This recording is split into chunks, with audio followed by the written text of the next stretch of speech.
Yeah, so I grew up in Concord, North Carolina. My dad, my mom, and my little sister, Brittany, and our dog, Buttercup, went to Northwest Cabarrus High School, played a variety of sports there, basketball, baseball, and football. Became really serious about football when I was in high school.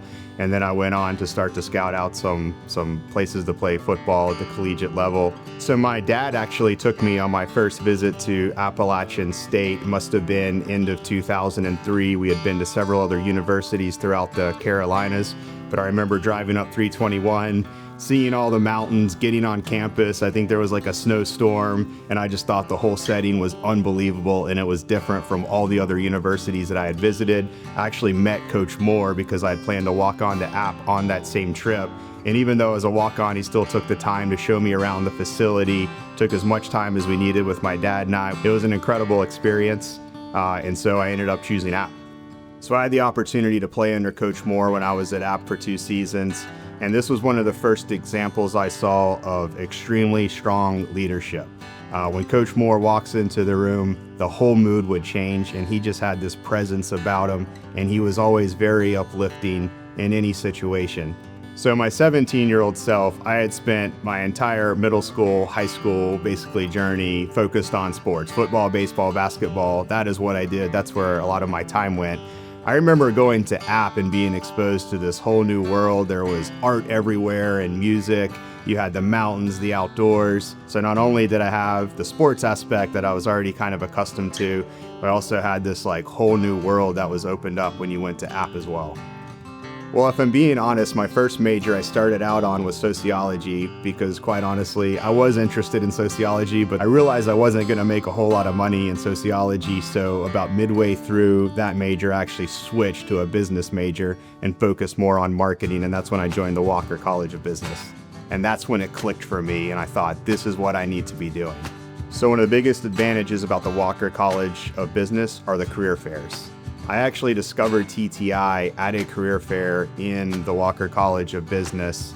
I remember walking by a table and they had a couple power tools there, and I said, what does this company do? And I remember talking to the recruiter at the time, had a couple interviews, and that's actually how I started with TTI. I was ready to get going. I didn't even walk for graduation. I packed up everything I owned in my 95 Jeep Grand Cherokee, drove down to Tampa, Florida. I remember I got my first apartment there, and I began working as an entry-level sales rep for TTI. After that, I was promoted to a territory and later regional manager based out of New Orleans for about 2 years, and then I became interested in product management. I began doing that in 2012, did that for several years here just outside of Greenville on this campus, and then we had an opportunity for me to go to an international role in Australia. So in 2016, I actually moved to Melbourne, Australia as a business development manager for about 2.5 years, which was an incredible experience. And then I came back to Greenville in 2018, and I've been in product management ever since that time.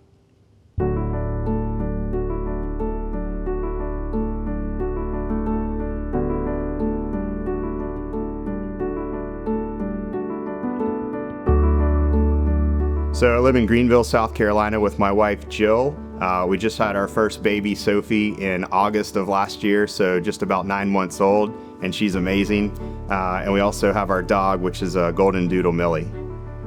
Yeah, so TTI, Techtronic Industries, is actually the parent umbrella company, and within that we have a powerful portfolio of brands, including our Milwaukee line, which is the #1 professional brand in the world, as well as the RYOBI brand, which is the #1 consumer or DIYer brand in the world, as we call it. Okay, so it's not actually pronounced RYOBI, it's actually pronounced RYOBI, but as long as you're one of our customers, you can say it whichever way you want. The RYOBI brand we manage here with the team in Anderson, South Carolina. We're the most innovative power tool company in the market by far. Every year we pump out more new products than all of our competitors combined. Here we do everything in-house. So from conceptual phase through all the gates of development, we have a full in-house engineering team, whether that's electronic engineering or mechanical engineering, an industrial design team, a brand marketing team. We shoot all of our own photography and videography here in-house as well. So it's a fully true in-house process, from battery-powered ride-on lawnmowers that are actually more powerful now than gas, to all the core power tools, your drills, your circ saws, your impact drivers, your recip saws. We've got it all. We even do lifestyle products, so things like fans, lights, inflators for recreational use, go into the game, tailgating. We make all of that. And we kind of call ourselves like the Apple of the power tool industry, because we continue to lead and raise the bar with new innovative products. So with my time at Appalachian State, I feel like that really prepared me for the next step in life, to move into a professional setting in business. From sports, I had a lot of the work ethic and the discipline, which certainly applies still to this day, every single day. And then at App, again, it opened me up to a whole new world of new friends, new experiences, and just that overall general life experience, I think, is what really sets you up to go out into the world and have your first real professional job beyond school.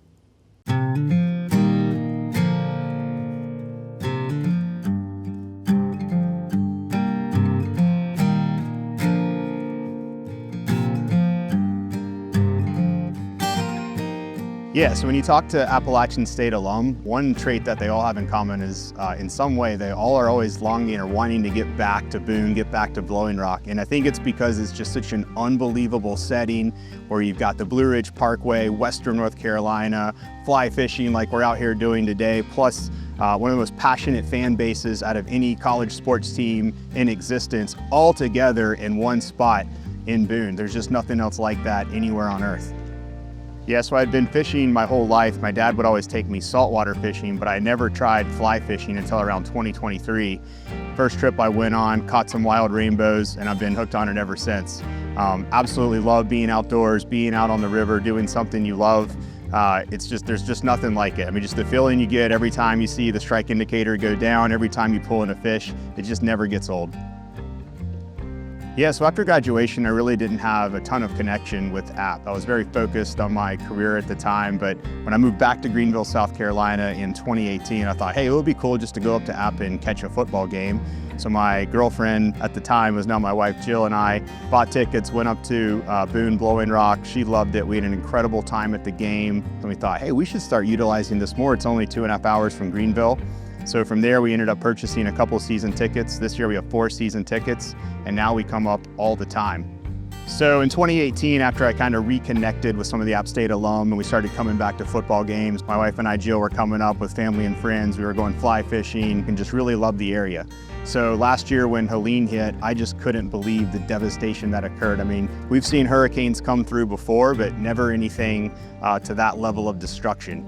And I just think, look, if you're in a position to help someone, especially in their time of greatest need, then you should act on it, right? So we knew at TTI that we wanted to help, and we were able to organize a pretty significant donation of miter saws, hammer drills, impact drivers, recip saws, circ saws, battery-powered lights, fans, radios, generators, things that people really needed. It was just a great feeling to be able to give back to App State, to give back to the people in Western North Carolina during one of their greatest times of need.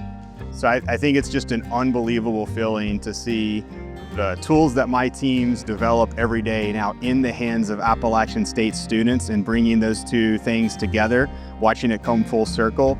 I mean, anytime you can give somebody something that helps them develop a skill or learn a new trade, it's just an incredible feeling. So I had a call on my phone from an 828 number, and I was like, who could this be? I answered the phone, the voice on the other line said, hey, this is Chancellor Norris, and you've been selected for this year's Appalachian State Young Alumni Award. And I was just completely shocked and blown away. I mean, this just kind of came out of nowhere. But overall, it's just a feeling of extreme excitement. And I also feel very humbled just knowing the countless incredible alumni that have graduated from App. Yeah, and the greatest part about this award is that you all still think that I'm young.